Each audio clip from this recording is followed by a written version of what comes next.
এতিম, বাইজিদ বুস্তামি এতিম, বয়স তখন 6 বছর। অন্যদিকে কথা চলে গেছে, বলে ফেলাই দিছে বাইজিদ বুস্তামি এতিম, বয়স তখন 6 বছর। মা মনে মনে বলে যে এখন ওরে আর ছাড়া যাবে না, কোন উস্তাদের কাছে দিতে হবে। তো শুনছেন এক ভালো উস্তাদের কথা, তো তার কাছে গিয়ে বলছে, উস্তাদজি এই ছেলেটাকে আপনার কাছে দিতে চাই, ওরে একটু আল্লাহ ওলি বানাইয়া পরে আমার কাছে দিবেন, তার আগে দিয়েন না। ও অনেক আপনাকে জ্বালাবে ছুটির জন্য, কিন্তু ছুটি দিয়েন না। যাওয়ার সময় মুখ হলো বাড়ির দিকে আর পিঠ হলো হুজুরের দিকে।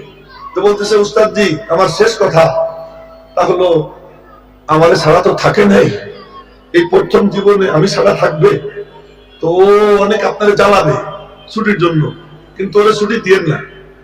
উস্তাদ বলছে, আচ্ছা ঠিক আছে, ছুটি দিব না, এই ওয়াদা করছে।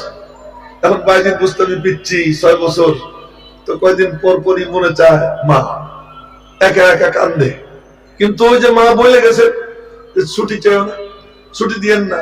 উস্তাদ বলছে ছুটি দিবেন না, ওয়াদা করছে, আর ছুটি চাইতে যায় না। একদিন আর টিকতে না পাইরা পরে বলছে, উস্তাদজি আমার একটু দিবেন ছুটি, যাবো একবার মারে দেখবো, এক নজর মারে দেখবো, দেখি চলে আসবো, আমি দেরি করবো না উস্তাদজি।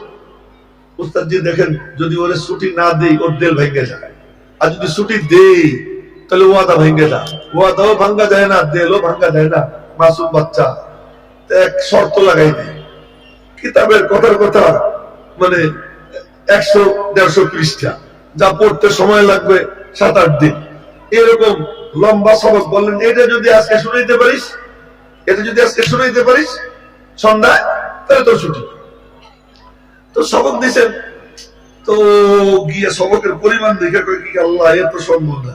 পরে হঠাৎ মনে পড়ে কি, আমার মা না বলছে আল্লাহ সব পারে, আমার উস্তাদ যিনি বলছেন আল্লাহ সব পারে, মা কতটা প্রভাব সৃষ্টি করতে পারে সন্তানের উপর।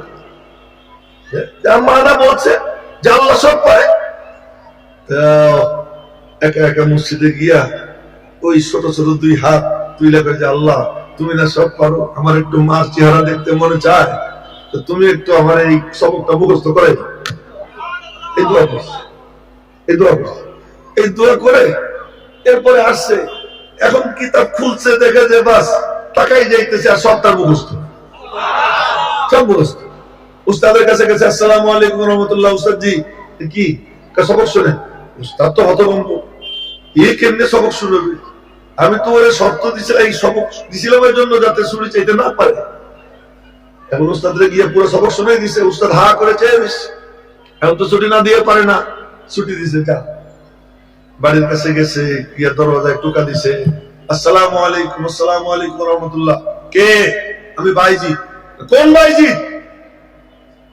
মা আমি তোমার ছেলে।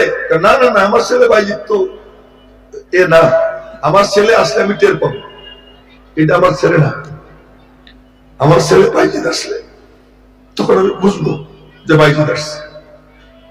বুঝছে যে মা দরজা খুলবে না, ওখান থেকে চলে গেছে, উস্তাদের কাছে গেছে। উস্তাদ চেহারা দেখে বুঝছে যে ঘটনা ঘটে গেছে। উস্তাদ বুকে নিয়ে জিজ্ঞেস করেছে, কিরে বাবা কি ঘটনা? মা দরজা খোলেন না। উস্তাদ আদর কইরা এরপরে বলতেছি, উস্তাদজি আমি আবারও ছুটি চাবো হয়তো, কিন্তু আপনি আমার ছুটি দিয়েন না। পিছিয়ে বলতেছে, আমি আবারও ছুটি চাইতে পারি, আপনি আমার ছুটি দিয়েন না। উস্তাদজি আর ছুটি তো আর দেয় না। দীর্ঘ 16 বছর, দীর্ঘ 16 বছর, 16 বছর পরে উস্তাদ এক রুমে শোয়া, বাইজিদ বুস্তামি আর এক রুমে।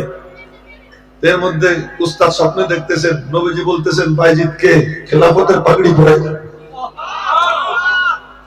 খেলাফতের পাগড়ি পরাই দাও। উস্তাদ ঘুম থেকে উঠে অন্তরন্ত হয়ে ছুটে দরওয়াজার সামনে গেছে, গিয়ে দেখে বাইজিদ বুস্তামি সিজদায় পড়ে কাঁদতেছে, পড়ে কাঁদতেছে। সিজদার থেকে মাথা উঠেছে, আল্লাহ সুলতানুল আউলিয়া বানাই দিছে, সারা জাহানের ওলিদের সম্রাট বানাই দিছে, নবীজির পক্ষ থেকে খেলাফত এসে যায়।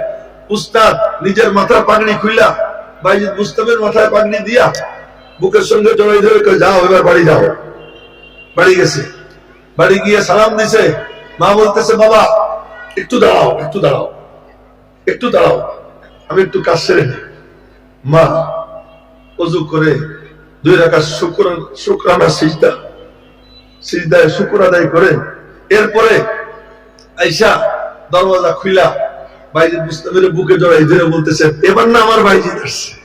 এখন বলতেছে, আল্লাহ, আমার এই তামান্না ছিল যে আমি আমার বাইজিদকে তোমার ওলি হিসেবে রাখবো, আমার দেখা হয়ে গেছে, এই জন্য এতদিন পর্যন্ত তোমার কাছে হায়াত চাইছিলাম, এখন যে কোনো সময় তুমি আমার এটাকে নিয়ে নিতে, আমার আশা পূর্ণ হয়ে গেছে।